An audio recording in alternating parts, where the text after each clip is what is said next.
Hello, good morning to all. Welcome to home education. आज की इस वीडियो में हम लोग पढ़ने वाले हैं 4 यूनिट।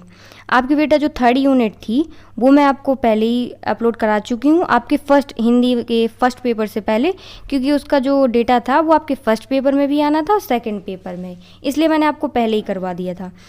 और रही बात आपके 4th यूनिट में, इसमें आपका आधुनिक काल बेटा पूछा जाना। आधुनिक काल के जितने प्रकार होते हैं, जितनी परिभाषाएं, जितना भी जो कुछ होता है, ये भी मैं आपको पहले ही फर्स्ट पेपर से पहले दे चुकी हूँ, तो आप पहले उन वीडियो को देख लें। इसमें मुझे सिर्फ आपको गद्य साहित्य का इतिहास बताना है।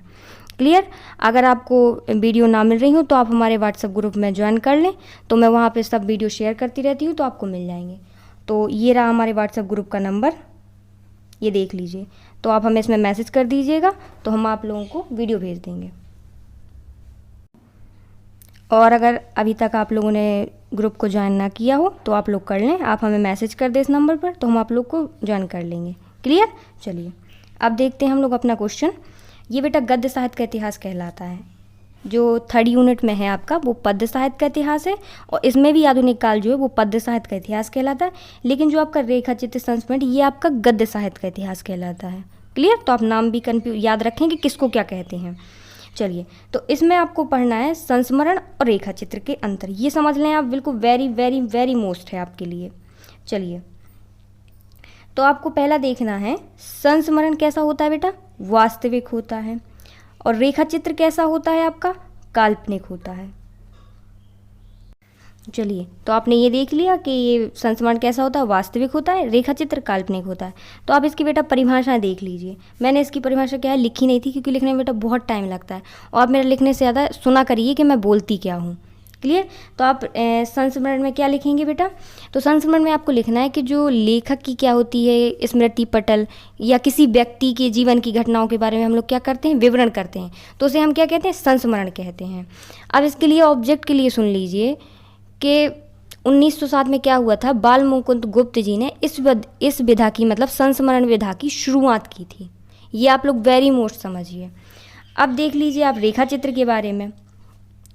तो रेखा चित्र में आपको ये बताना है किसी वस्तु या पात्र, क्योंकि आपने पढ़ा होगा गद्य साहित्य के इतिहास में पात्र चलते हैं इसमें।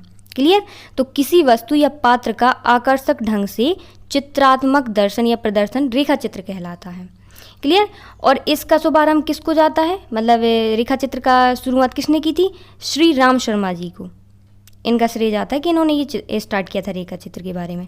तो आपके 2 ऑब्जेक्ट निकलते हैं, इनका किन्होंने किया था, बाल मुकुंद गुप्त जी ने, और रेखा चित्र का श्री राम शर्मा जी ने।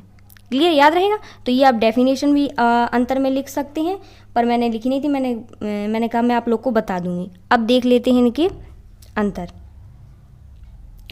तो सेकंड है आपका, मैंने यहाँ पे लिखा बेटा संक्षिप्त, यहाँ विस्तृत। तो मैंने पूरा डिटेल में नहीं लिखा, मैंने शॉर्ट में लिख दिया था, तो आप शॉर्ट में मत लिखें। जैसे संस्मरण संक्षिप्त होता है, और रेखा चित्र कैसा होता है, विस्तृत होता है। अब देखिए मैंने यहाँ अतीत या वर्तमान दोनों लिखा है, तो आप लिखेंगे जो संस्मरण होता है वो अतीत में होता है, क्योंकि देखिए मैंने आपको बताया था स्मृति पटल किसी व्यक्ति की जीवन के बारे में, तो कैसी होगी, अतीत के बारे में होगा। लेकिन जो अपना रेखा चित्र था, ये मैंने क्या बताया था, आकर्षक ढंग से किसी का, मतलब चित्रात्मक। तो अपन लोग किसी अतीत के बारे में भी कर सकते हैं या किसी हाल के बारे में भी कर सकते हैं। देखिए आप एग्जाम्पल से समझ लीजिए तो आपका क्लियर हो जाएगा। जैसे संस्मरण है बेटा, तो आप लोग किसी, जैसे अभी लता दीदी जी के बारे में याद करें अपन लोग, या अटल बिहारी वाजपेयी, या अदर कोई, तो क्या करते हैं हम उनके बारे में सिर्फ याद कर सकते हैं, तो ये क्या कहला जाएगा, आपका संस्मरण। अब आप ले लें एग्जाम्पल रेखा चित्र का, तो इसमें जैसे अटल बिहारी वाजपेयी तो हो सकते हैं, बट नरेंद्र मोदी जी हमारे ऐसे हैं, ये ऐसे, मतलब इसमें क्या बताया था मैंने, अतीत तो वर्तमान, तो नरेंद्र मोदी जी क्या है, अपने वर्तमान है, और इनका क्या कर, क्लियर होता है। तो जो अतीत में, इसमें वर्तमान के हमारे जो अटल बिहारी वाजपेयी जी थे उन्होंने ऐसा ही काम किए थे। अब वर्तमान में क्या आ जाएगा आपका, नरेंद्र मोदी जी आएंगे, वो ऐसे हैं, वो ऐसे, इस तरीके से। और संस्मरण का मैंने आपको बता ही दिया कि हम लोग गुजरे हुए कल लता दीदी जी के बारे में, पंडित जवाहरलाल नेहरू जी के बारे में, इस तरीके से। तो ये आपका क्या हो जाएगा, संस्मरण हो जाएगा। तो ये सिर्फ बेटा किस में चलेगा, आपका अतीत में, और ये अतीत और वर्तमान। अब मैंने ये भी बता दिया कि किस तरीके से रहेगा, तो आपको भूलने वाला भी नहीं है। क्लियर? अब मैं ये शॉर्ट में इसलिए इस वजह से लिख रही हूँ बेटा कि आपको इससे याद भी रहेगा, क्योंकि आप लोग डायरेक्ट पढ़ लेते हो तो फिर दोबारा नहीं आप देखते हो। क्लियर? अब आपको देखना है बेटा इसमें ये देखिए, ये लिखा है किसी भी शैली में। जो संस्मरण होता है ये किसी भी शैली में लिखा जा सकता है, लेकिन जो रेखा चित्र होता है बेटा वो सिर्फ चित्रात्मक शैली में लिखा जा सकता है। क्लियर। अब आपको बताना है जो संस्मरण है या तो देश काल और परिस्थिति की प्रधानता बताता है या वर्णन किया जाता है, और इसमें क्या होता है विषय या वस्तु की प्रधानता बताई जाती है इसमें। क्लियर। फिर आपको बताना है कि जो संस्मरण होता है मुख्य रूप से कैसी याद होती है, पुरानी बातों को याद किया जाता है, जो मैंने अभी आपको बताया भी है। और इसमें क्या होता है ये व्यक्ति के या वस्तु के जीवन का चित्रण किया जाता है, क्योंकि देखिए मैंने आपको यही बताया था कि चित्रात्मक शैली में प्राप्त होता है ये रेखा चित्र। तो यहाँ पे हो जाएगी किसी व्यक्ति या वस्तु का चित्रात्मक वर्णन। क्लियर हो गया आपके पॉइंट से? मैंने जितनी परिभाषा आपको बताई तो आपको ऐसे याद रखना है, रटना नहीं है, बिल्कुल समझिए आप। चलिए, तो ये तो हो गए बेटा आपके अंतर और मैंने आपको परिभाषा बता दी। कभी कभार ऐसा हो जाता है कि इनके कवि और रचनाएं भी पूछ ली जाती हैं, तो आप वो भी देख लें। देखिए बेटा, इस तरफ जो है मैंने संस्मरण का वर्णन किया, ये देखिए लिखा भी है संस्मरण वास्तविक होता है, और इस तरफ चल रहा है आपका रेखा चित्र, क्योंकि मैंने ऊपर थोड़ा गलती से रेखा चित्र और संस्मरण में अंतर डाल दिया है।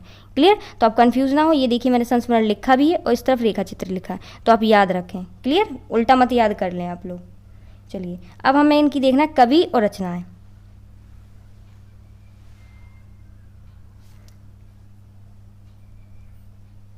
चलिए, ये हैं बेटा आपके संस्मरण के। तो संस्मरण में आपके 4 कवि हैं। कौन कौन से? मेरा दुश्मन, पथ के साथी, नील के पत्थर, माटी हो गई सोना। तो आपको इस तरीके से याद रखना है। अब इनकी रचनाएं क्या थी? मेरा दुश्मन उपेंद्र नाथ आयस्क जी की थी, पथ के साथी महादेवी वर्मा जी की, नील के पत्थर राम वृक्ष बेनीपुरी जी की थी, माटी हो गई सोना कन्हैया लाल मिश्र जी की थी। तो आपको ये याद रखनी पड़ेगी। चलिए, आपका संस्मरण का हो गया। अब देख लेते हैं रेखा चित्र के। चलिए, तो जो अतीत के चलचित्र हैं वो महादेवी वर्मा जी का है, ये देखिए इसमें भी मैच हो रहा है। फिर देखिए माटी हो गई मूरत, ये राम वृक्ष बेनीपुरी जी का है। फिर रेखाएं बोल उठी, देवेंद्र सत्यार्थी। तो इसमें 3 हैं आपके। क्लियर। और आपने और भी पढ़े हों तो आप और भी लिख सकते हैं, मुझे 3 ही मिले थे तो मैंने 3 ही लिख दिए। देखिए, इसमें बेटा मैं आपको एक हिंट दे रही हूँ। देखिए, जैसे यहाँ पे राम वृक्ष बेनीपुरी जी हैं, यहाँ पर भी हैं, तो यहाँ पे क्या लिखा है? नील के पत्थर, यहाँ पे माटी। तो ये किसान से रिलेटिव, देखिए पत्थर माटी, ये किस इससे रिलेटिव होते हैं? खेती किसानी से। तो आप याद रखें कि इस तरीके की जिसकी रचनाएं होती हैं ये जहाँ तक राम वृक्ष बेनीपुरी जी की होती हैं। और दूसरी बात देखिए, इसमें भी महादेवी वर्मा है और राम वृक्ष बेनीपुरी हैं, और इसमें भी महादेवी वर्मा राम वृक्ष बेनीपुरी हैं। तो इसमें आपका कॉमन हो जाएगा कि 2 लेखक सेम थे, तो इससे आपको याद भी रहेगा। अगर आपको 2-2 भी याद रहते तो आप 2-2 भी लिख सकते हैं। अगर डायरेक्टली पेपर एग्जामिनर आपसे पूछता है कि 4 ही लिखना है तो आपको 4 लिखना पड़ेगा। क्लियर। चलिए, अब एक क्वेश्चन आपका और बचता है यहाँ से। ये देखिए जीवनी, और आपको बताना है आत्मकथा में अंतर। ये भी आपके लिए वेरी मोस्ट है, कह दो अथवा में मिल जाए आपको एक दूसरे के, या एक जरूर पूछा जाएगा, ये समझ लें आप। और दोनों एक दूसरे के अथवा में आ जाएं तो कुछ बात नहीं है। अब आपको बताना है कि जीवनी क्या होती है बेटा? सत्य घटनाओं पर आधारित होती है। ये देखिए, फिर आपको बताना है आत्मकथा के बारे में। आत्मकथा क्या होता है? सत्य घटनाओं पर आधारित नहीं होता, पर जो जीवनी होती है वो सत्य घटनाओं पर आधारित होती है। अब इसकी आप डेफिनेशन थोड़ा देख लें कि जो जीवनी होती है वो क्या होता है? किसी व्यक्ति का जीवन परिचय क्या होता है? लिखता है कोई, यह किसी दूसरे व्यक्ति द्वारा लिखी जाती है जीवनी। पर जो आत्मकथा होती है वो स्वयं लिखी जाती है। क्लियर। तो जीवनी जो कोई लिखेगा तो वो सही लिखेगा कि हम इनके बारे, लेकिन आत्मकथा है हम लोग खुद लिख रहे हैं, कुछ भी लिख सकते हैं, तो इसलिए क्या होती है? सत्य घटनाओं पर आधारित नहीं होती है आत्मकथा। लेकिन जो जीवनी होती है वो सत्य घटनाओं पर आधारित होती है। अब देखते हैं दूसरा पॉइंट, तो आप इसमें परिभाषा भी लिख सकते हैं। क्लियर। तो जो जीवनी क्या होती है? दूसरों के द्वारा लिखी जाती, तो ये बिल्कुल सही लिखे। पर जो आत्मकथा होती है बेटा वो स्वयं लिखते हैं, तो हम अपने गुण दोष कुछ भी बुराइयां अपनी छुपा सकते हैं, इसलिए क्या होता है? सत्य घटनाओं पर आधारित नहीं होता ये। अब आपको बताना बेटा, जो जीवनी होती है वो इसमें तथ्य कैसे होते हैं? वास्तविक होते हैं। इसमें कुछ तथ्य क्या होता है? देखिए, जब वो आत्मकथा स्वयं लिख रहा है तो वो छुपा भी सकता है, जो मैंने अभी आपको बताया भी परिभाषा में। तो आपको परिभाषा अगर अंतर आता है तो आप परिभाषा भी लिख सकते हैं, जरूरी नहीं कि नहीं पूछा तो आप नहीं लिखें, लिख भी सकते हैं। और कवि और रचनाएं भी आप लिख सकते हैं। फिर आपको बताना कि वर्णनात्मक शैली, जैसे देखिए जब मैंने आपको संस्मरण और रेखा चित्र में बताया था उसमें भी शैली बताई थी, तो ऐसी इसमें होती। इसमें क्या होता है बेटा? वर्णनात्मक शैली पाई जाती है जीवनी में, और आत्मकथा में क्या होती है? कथात्मक शैली पाई जाती है। क्लियर। तो आप विस्तार से लिखें कि जीवनी वास्तविक होती है, इसमें कुछ तत्व अपने से छिपा सकता है। आप शॉर्ट में मत लिखिए जैसे मैंने लिखा है, क्लियर, पूरा डिटेल में आपको लिखना पड़ेगा। फिर आपको बताना है जीवनी क्या होती है, प्रमाणिक, जीवनी की जो प्रमाणिकता होती है वो आवश्यक होती है, लेकिन जो आत्मकथा में है प्रमाणिकता की आवश्यकता नहीं होती, क्योंकि जब वो सत्य नहीं होती तो कहाँ से हो जाएगी, आप समझ रहे हैं। फिर आपको बताना है कि जो जीवनी क्या होती है, दूसरे के बारे में जीवन गाथा लिखता है, लेकिन जो आत्मकथा होती है वो स्वयं की जीवन गाथा लिखता है, क्लियर। अब देखिए, जब जीवनी लिखेगा तो वो दूसरों के गुण दोषों का वर्णन करेगा, लेकिन जब आत्मकथा आप स्वयं लिखोगे तो खुद के गुण दोष का वर्णन आप खुद करोगे, तो उसमें कुछ छुपा भी सकते हो, कुछ गलत भी लिख सकते हो, इस तरीके से। तो आप परिभाषा बिल्कुल याद रखिए, बाकी आपको परिभाषाओं से पूरे आपके जो अंतर हैं या क्लियर हो जाएंगे, आपको याद करने में ज़्यादा दिक्कत नहीं होगी। मैंने आपको परिभाषा समझाई थी किस तरीके से, तो परिभाषा बस याद रखें, उसी के अनुसार अपने अंतर लिखते जाएंगे तो आपके बिल्कुल गलत नहीं होंगे, क्लियर। अब हमें इसकी भी कवि और रचनाएं देख लेते हैं।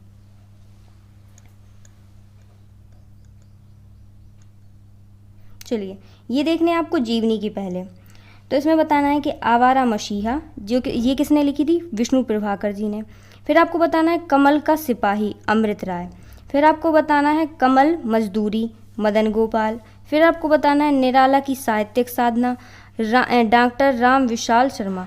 ये आप समझ लें, अगर किसी की रचनाएं कभी पूछी जाएंगी तो जीवनी की आप समझ लें, क्योंकि जीवनी की बेटा बहुत बार पूछी जाती हैं और बहुत ज़्यादा पूछी जाती हैं। इन चारों में से मैंने आपको जो रेखा चित्र, संस्मरणात्मक कथा, जीवनी बता रही हूँ, तो आप जीवनी की रचनाओं कभी याद रखें, क्लियर।